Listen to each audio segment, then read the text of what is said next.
আমরা যারা প্রবাসে থাকি তাদের 60% মানুষের কাছেই এই ব্যাংকগুলো থাকে। যারা মিডল ইস্টে থাকে তাদের প্রায় মানুষের কাছেই এই ব্যাংকগুলো থাকে। আমি ইউরোপে আছি, ইউরোপেও আমি এই ব্যাংকগুলো ইউজ করি, কারণ এটা আমার ছোটো থেকে অনেক অভ্যাস। আমি যখন কোনো মেলায় যেতাম, ওখানে যখন কোনো মাটির যে ব্যাংকগুলো আছে সেগুলো দেখতাম, কিনে নিয়ে আসতাম। টাকা জমাইতাম না, কিনে আনতাম, কারণ দেখতে সুন্দর লাগে। ঠিক এই দেশে এসেও সেটাই করছি, কিনে আনছি। কিন্তু এই দেশে একটা ভালো একটা অ্যামাউন্ট আমি আশা করি এটার ভিতর জমাইতে পারছি।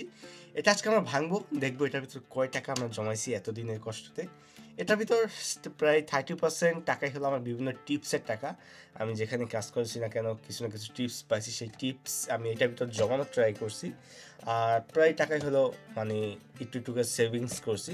সো দেখা যাক এটার ভিতর কয় টাকা আছে, কয় ইউরো আছে এবং বাংলাদেশে কয় টাকা। তো চলেন দেখা যাক। এইগুলো সব থেকে বেশি ইউজ করে যারা মিডল ইস্টে আছে, আমি দেখছি তাদের কি ইউজ করে, তারা এত বড় বড় ইউজ করে এবং ভাঙলে এতগুলো টাকা। আমি এটা মূলত এটা নিয়ত করেই তো এটা রাখা। আমার নিয়ত ছিল যে এটা রাখবো আমি যখন দেশে যাব, আমার দেশের হাত খরচার জন্য আমি এটা জমাইছিলাম, যে যাতে দেশে গেলে কিছু খরচপাতির জন্য টাকা জমাইতে পারি। কারণ এমনিও টাকা জমায় রাখি না, আপনারা সবাই দেখেন টাকা যে উড়াই। সো এগুলো থাকলে একটু সহজ হয় টাকা জমানো।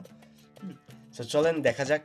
হ্যাঁ, সো ভিডিওটা ভালো লাগলে শেয়ার করে দেবেন। দেখা যাক এটা ভাঙি, কয় ইউরো এটার ভিতরে জমাই। সেটা ভাঙার জন্য আমাকে একটা ছুরি লাগবে। তো চলেন এখন এটা খাটের উপর বসে আনবক্সিং করবো, কারণ ওই টেবিলে আনবক্সিং করলে এটার ভিতরে অনেক কয়েন আছে, এটা পড়ে যাবে। যে কারণে এটাকে আমরা খাটের উপর বসে আনবক্সিং করবো। তো আপনারা কমেন্টে জানান যে এটার ভিতর কয় ইউরো হইতে পারে। আমার আনুমানিক হচ্ছে 200 থেকে 300 ইউরোর বেশি হবে না। এখন আপনি কমেন্টে জানান যে কত ইউরো হবে, ততক্ষণ পর্যন্ত আমরা এটাকে ভাঙতে থাকি।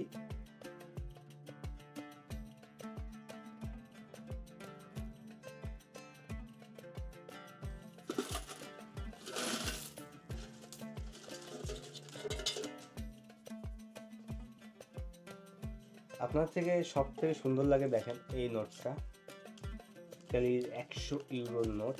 তো চলেন দেখা যাক, এখানে আমরা গোনা শুরু করি। কত দেখেন, বেশিরভাগই পয়সাগুলা জমাইছি, কারণ এদেশের 1 টাকা বাংলাদেশে 134 টাকা। এই জন্য পয়সা জমানো, যে বাংলাদেশে তো অনেক কাজে লাগবে। সো দেখি কত ইউরো আমরা জমাইছি।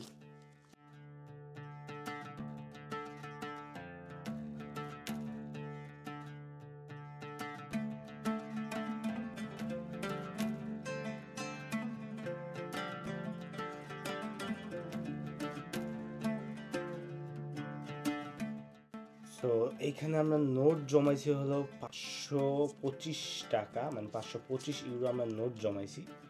হ্যাঁ, আমার ধারণার বাইরে ভাই যে আমি এত টাকা জমাইতে পারছি। 525 ইউরো আমরা জমাইছি নোট। নোট আমরা পাশে রেখে দেখি এখন আমরা কয়েন কত জমাইছি।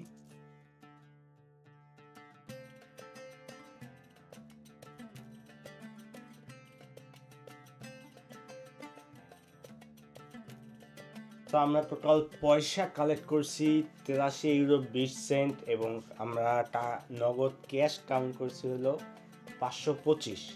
তো টোটাল যদি আমরা যোগ করি 525 প্লাস 83.20, 608 ইউরো। ভাই আমার ধারণার বাইরে আমি 608 ইউরো জমায় ফেলছি।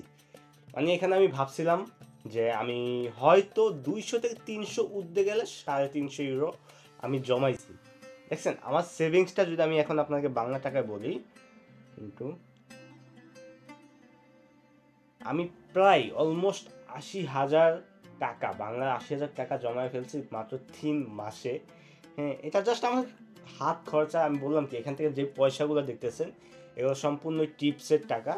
আমি বিভিন্ন জায়গায় কাজ করতাম, সেখানে টিপস পাইতাম। আর ক্যাশগুলো হলো আমি মাঝে মাঝে একটু একটু করে জমাইছি।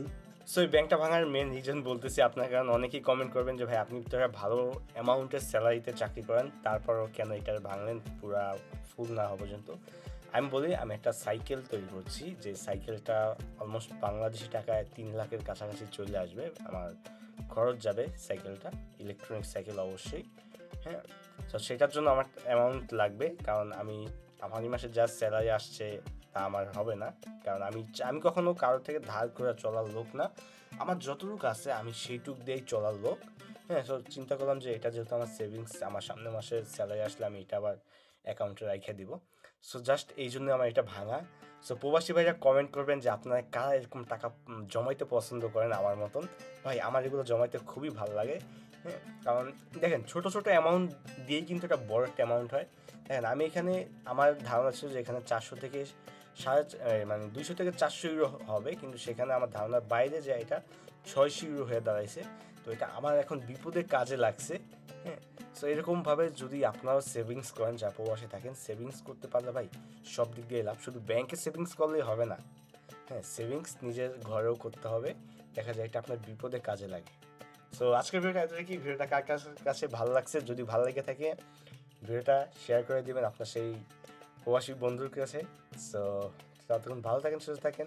ইতালি মিলান থেকে আমি নাইম খান বলছিলাম। আল্লাহ হাফেজ।